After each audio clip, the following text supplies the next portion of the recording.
Welcome to the Lemon Battery Project by Braden, Mia, and Sunika. Before jumping into the lab, I'd like to quickly point out the disclaimer at the bottom of this slide. Be aware of any food allergies that someone may have in your lab. For example, in our lab, we knew that someone was allergic to oranges and tomatoes, so we would not want to use these fruits for our battery. If you choose to use lemons as well, make sure that no one is allergic to them. The objective of this lab is to teach methods for measuring voltage and current across a resistor, as well as familiarize students with Ohm's law in relation to batteries via a lemon battery model. In this lab, it will be important to get a good understanding of what Ohm's law is. Ohm's law states that the current flowing in a conductor is directly proportional to the voltage across the conductor, but inversely proportional to the resistance. Traditionally, the equation is written as V equals IR. This also just means that if you were to have a constant R and you increased your V, then your I would decrease. Now, what do these letters represent? V represents the voltage drop in volts, I is the current in amps, and R is the resistance measured in ohms. We will refer to this voltage drop as EMF since we're dealing with batteries. We will be using a number of lemon halves as individual batteries, which we will connect in series and parallel to form circuits.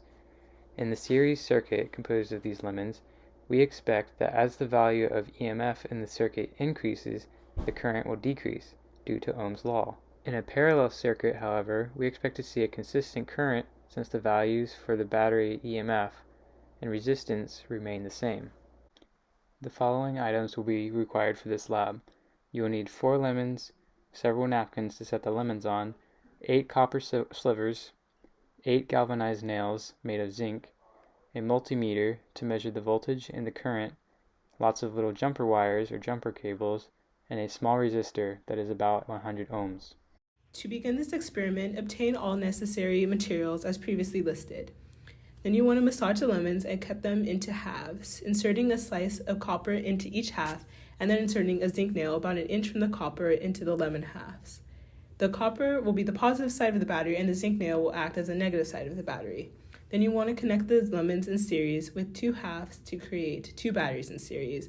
And you'll do this step again with 4 halves of lemons and 6 halves and 8 halves. For each set of batteries, record the voltage and current using a multimeter and then record these values into the table. Once you have those values for each battery set, you're then able to calculate the experimental values and the voltage and current for calculation of the resistance of each battery set. Furthermore, it will allow you to find the change in resistance once you've calculated the change in voltage divided by the change in current. From there, you want to create a graph of voltage versus current to determine the experimental value of the resistance. And then you want to repeat all these steps again, but this time when the lemon halves are in parallel. And to do this, you want to connect this negative battery, which is the zinc nail terminal, to the negative battery terminal of another battery, and connect the positive copper strip terminals together. From there, you want to record the voltage and current for each battery set as before, and from there you should be able to create a graph of the voltage versus current to determine the experimental value of resistance. As can be seen from the data, the values of voltage, current, voltage divided by current, and the change in voltage divided by current vary with the number of halves in the circuit. We were able to acquire 2 different data results. The first data 1, will be for the series circuit. This series circuit, as well as the parallel circuit, has been increasing the number of halves. Comparing these 2 data, you can observe that the voltage slightly increases in series while the current slightly decreases.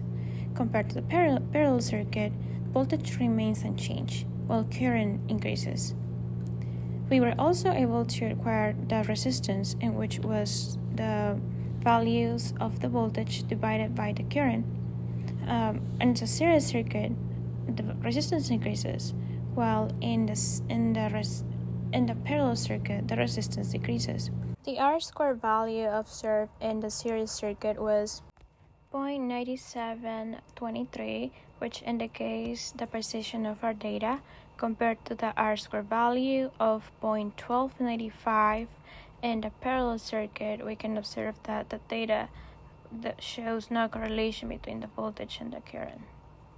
The use of lemons to create a series and parallel circuit was able to be used because lemons provide induced EMF. EMF stands for electromotive force, which is a measure of the electric potential difference between 2 points in a circuit.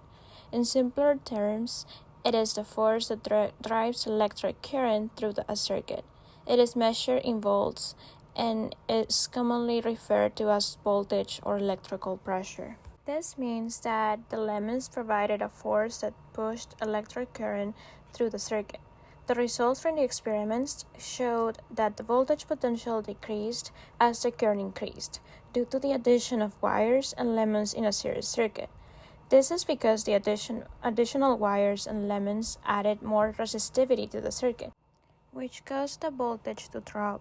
On the other hand, the parallel circuit made out of lemons maintained a consistent voltage drop despite an increase in current. This is because the lemons provided enough EMF to push the current through the resistors, even when the current increased. In conclusion, Ohm's law provides a fundamental relationship between current, voltage, and resistance in a circuit. The experiments with lemons as batteries demonstrated the effects of EMF and the voltage potential and current in series and parallel circuits. The induced EMF from the lemons allowed the current to be pushed through the circuit, while the additional resistivity from the wires and lemons in the series circuit caused the voltage to drop. All batteries or electrochemical cells require one electrolyte and two electrodes.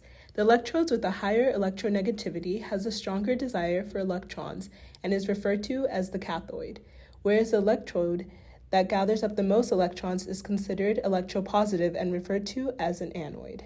Since copper is more electronegative than zinc, it holds electrons and functions as a cathode, while zinc serves as the anode. A solution that has the ability to collect and conduct electricity is an electrolyte, and in this case, the citric acid from the lemon serves as the electrolyte since the acids contain ions that conduct electricity. The acid in lemon juice oxidizes, removing electrons from zinc, and the resulting electrons gather in the zinc metal while the positively charged zinc ions move into the lemon juice.